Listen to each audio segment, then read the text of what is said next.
Number one. Number one na solusyon. Number two, daliin lang natin to. Ang number two, sabi dito, pasanin ninyo ang aking pamatok. Teka muna, ano ba tong pamatok? Kung magbasa kayo ng ibang salin, yung yugo, yung ano ba to, yung ilalagay sa ano ng kalabaw? Yung, di ba, sa araro? Brother Glenn, brother ano? Tulungan mo naman ako. Ang yok? Ano ba yung ilalagay Ano dito? ang yok na? Ano ba sa hiligay nun yan? Yogo, yogo? Yok. Ano ganyan lang? Yok sa English? Ano ganyan? Basta yogo sa Bisaya. Pero dito, pamatok. Ang sabi dito, pasanin ninyo ang aking pamatok. Yan.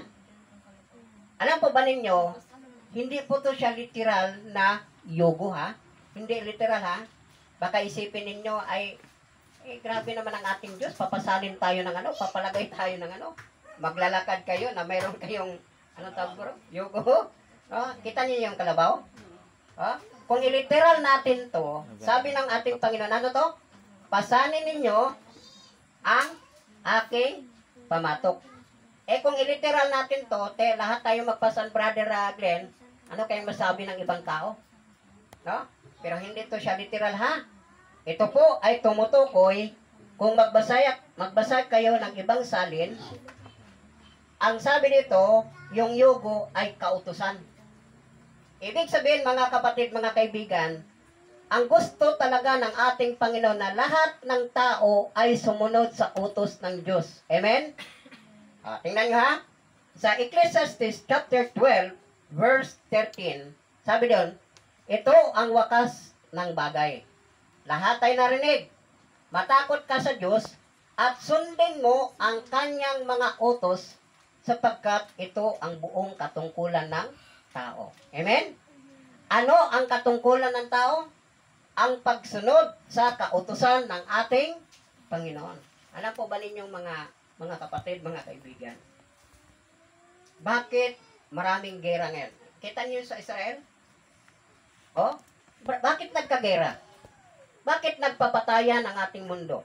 Is because ang kulang, hindi sila sumunod sa utos ng Diyos. Di ba sabi ng utos ng Diyos, huwag kang papatay? Tama?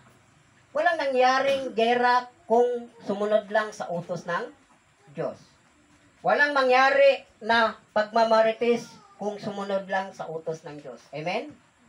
Nauso ngayon ang Marisol. Nauso ngayon ang Maricar. Nauso ngayon ang Marites. Tama? Bakit? Kasi nga, nilabag nila ang utos ng Diyos. Kaya nga sabi ng Panginoon ay pasanin ninyo ang aking pamatok. So pag sumunod tayo ng utos ng ating Panginoon, ang sabi ng ating Panginoon, sapagkat ito ay magaan. Simple lang. No? Ang ganda mga kapatid. So ito po yung pangalawa. Una, ang sabi dito, come unto me. Yan po ang number one. Ang number two, take my yoke upon you.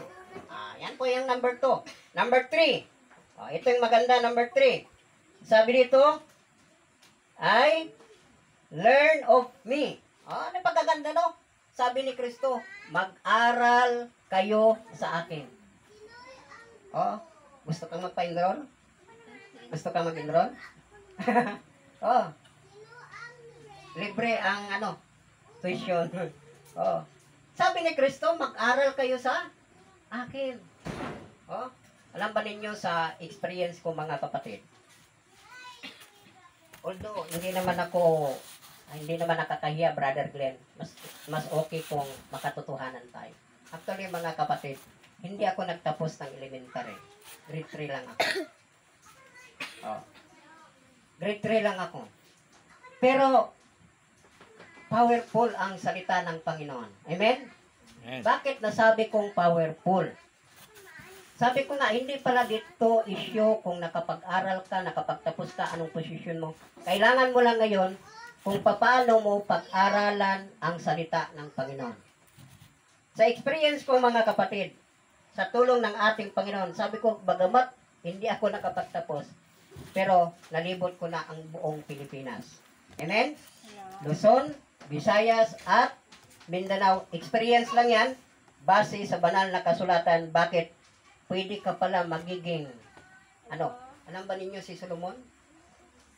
In-interview ng ating Panginoon. Sabi ng Panginoon, Solomon, ano ba ang gusto mo? Sabihin mo sa akin. Ay, ikaw, Sister, Nick, kung sabihin ng Panginoon sa'yo, hingi ka kahit anong gusto mo. Ikaw, para sa'yo. Siguro, 100% pera eh. Tama ba, Nay? Pero alam ba ninyo, nung tinanong ng Panginoon si Solomon na, hingi ka kahit ibigay ko sa'yo. Pero alam ba ninyo kung ano ang pinili ni Solomon, Brother Dong? Sabi niya, ang gusto ko, bigyan mo ako ng knowledge. Anong hiningi niya? Simple lang. Hindi siya humingi na, bigyan mo ako ng pera, bigyan mo akong kotse, bigyan mo ng cellphone, kung sa ating panahon ngayon. Pero ang kanyang hiningi, sabi niya, bigyan mo lang ako ng kaalaman. Simple lang. Yun din ang hiningi kong mga kapatid. Pwede pala na pwede kang mag-improve through wisdom. Amen? Sabi ng Santiago 1:27, 1:5, kung sino sa inyo dito nakulangan ng kaalam, humingi ka sa Diyos at ikaw ibibigyan. Kaya nga mga kapatid, sabi ni Kristo, mag-aral kayo sa akin. Tanong, ano ba ang dapat nating pag-aralan, Brother Glenn, kang Kristo? Huwag kayong mag-aral sa akin kasi tao lang ako eh. May pagkukulang ako at marami din akong kamalian. Tama ba, Sister Lan? Lahat tayo dito, mayroong mga, tingnan nyo yung daliri natin. Pantay-pantay ba? Hindi. Hindi. Ibig sabihin, lahat tayo dito ay hindi po tayo perfect na tao. Amen? Lahat tayo mga makasalanan. Nobody's perfect. Pero ano sabi? Ito yung gusto ko mga kapatid. Hayaan nyo, malapit na tayo. Bakit binanggit ni Kristo na mag-aral kayo sa akin? Mayroon siyang gustong ipunto. Punto number 1. Sabi na dito, mag-aral kayo sa akin sapagkat ako ay maamo. Ang gusto pala ni Kristo na gayahin mo ako. Christ-like character. Amen? Gusto ng Diyos na ikaw na tao, kunin mo yung karakter ko. Sabi ni Kristo, learn of me, mag-aral kayo sa akin sapagkat ako'y maamo. Alam ba ninyo, pag ito'y pinapractice natin yung salitang maamo, nakakita na ba kayo ng karnero na pag pinapatay? Sino nakakita na dito? Sa lahat ng mga hayop, ang kinukuha palagi ng ating Panginoon Brother Dong ay ang tupa. Bakit? Ano ba ang mayroon sa tupa? Ang tupa sa lahat ng hayop ay pinakamamo. Alam po ba ninyo, pag pinapatay ang tupa, tumutulo yung kanyang luha. At ang tupa, nandun po yung sa kanyang ugali, yung pagkamasunurin. Maamo. So, yun gusto ng ating Panginoon Brother Glenn, na ma-practice ng tao sa buong mundo. Amen? Pag mayroon tayo niyan, wow, sigurado, may gera bang mangyari? Wala. Bakit may gera sa Israel? Kasi wala sa kanila yung salitang mamo. Ayan, no? Ang ganda mga kapatid. Ano pa? Punto number 2. Bakit sinabi ni Kristo na mag-aral kayo sa akin? Number 1 na punto, dahil siya ay mamo. Number 2. Ano sabi dito?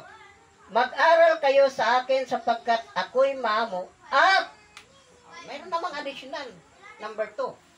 At mapagpakumbabang loob. Amen? Kailangan ba natin yon? Hi. Kailangan ba natin yon? Ang sabi ni Kristo, mag-aral kayo sa akin sapagkat ako'y mapagkumbabang loob. Ito yung pinakamahirap gayahin ng tao. Yung salitang magpakumbaba. Ngayon pa lang, makakarinig ka lang ng kahit naman nga ako minsan, nagdadala ng ayok. Lagi ko yung nakikita dito, naga-message. Pero may time, pag nakarinig ako ng, Brother Glenn, para bang bumabagting yung, ko, no? Pero alam ba ninyo, kailangan natin to i-practice. Amen? Yung salitang pagpakumbabang loob. Walang mangyaring gera. Walang mangyaring gubot sa pamilya. Walang mangyaring gubot sa barangay. Pag ipapractice natin ang salitang pagpakumbabang loob. Last na lang. Alam ba ninyo mga kaibigan, experience ko konti. May napansin po ba kayo sa aking ngipin? May napansin kayo? Ha? Ito, ang iba mga kapatid, tanggal po to siya dahil sa sira yung ngipin ko. Pero yung iba, tanggal to sa suntok. One time, ako po ay na-assign sa isang barangay. No? At district fellowship. And then pagka Saturday, pinuntahan ko po yung isang pamilya. Pagdating ko doon, kumukuha ako ng desisyon para sa baptism. At wala naman akong nisip na mayroon akong kaway, mayroon akong kalaban. Kasi nga, mabait naman akong tao. Wow, para sana all, no? Hindi ko alam mga kapatid, mayroon palang sumunod sa akin. Galing sa lamay din, namatayan. Hangover. Sa ibang salin ay overhang. Nalilitong yung iba. Overhang o hangover? Asan ba ang tama? Nung yung mag-asawa, nag-fill up na siya sa form para baptism. Hindi ko akalain mga kaibigan at mga kapatid, mayroon pong kumakalabit dito sa aking, balikat. Paglingon ko mga kapatid, isang dressing na kamao. Alam po ba ninyo, nung nasuntok ako dito, grabe yung dugo. At yung nakikita ko para bang, hindi ko na alam anong nakikita ko Parang umano yung aking paningin kasi nga dito, tumama mga kapatid. Sabi ng lalaki na yung mag-asawa, sabi niya, Sibat, alam mo Sibat, takas ka na. Kawawa ang missionary. Alam ba ninyo saan ako pumunta? Pumunta ako sa palayan. Nagkaputik-putik, tumakbo. Pero napaisip ko, maraming naglalaro sa isipan ko na ano kaya kung babalikan ko to.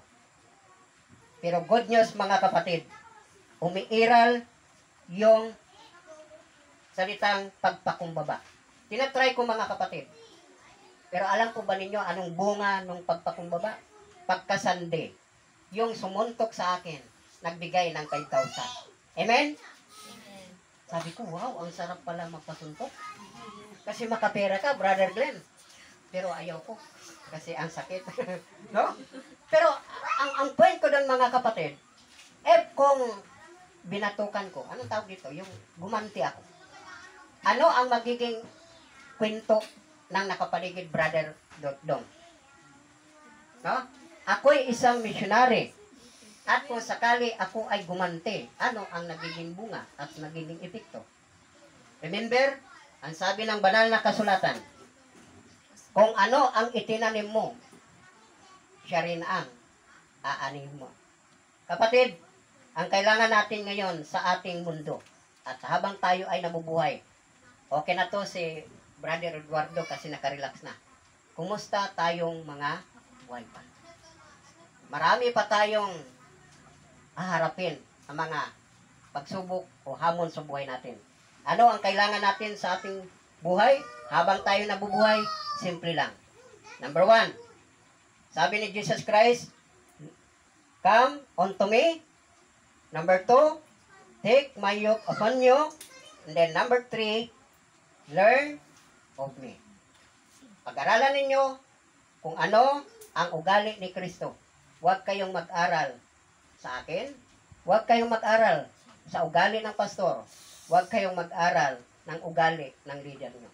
Dahil tayo bilang tao ay hindi pa tayo perfect sa ibabaw ng mundo. Ang tanging perfect lang, walang iba kundi si Jesus Christ. So magandang gabi at bago ako uupo, sabi nga sa Bisaya, pustlan man nga na sugdan, humanan na nimo. Ibig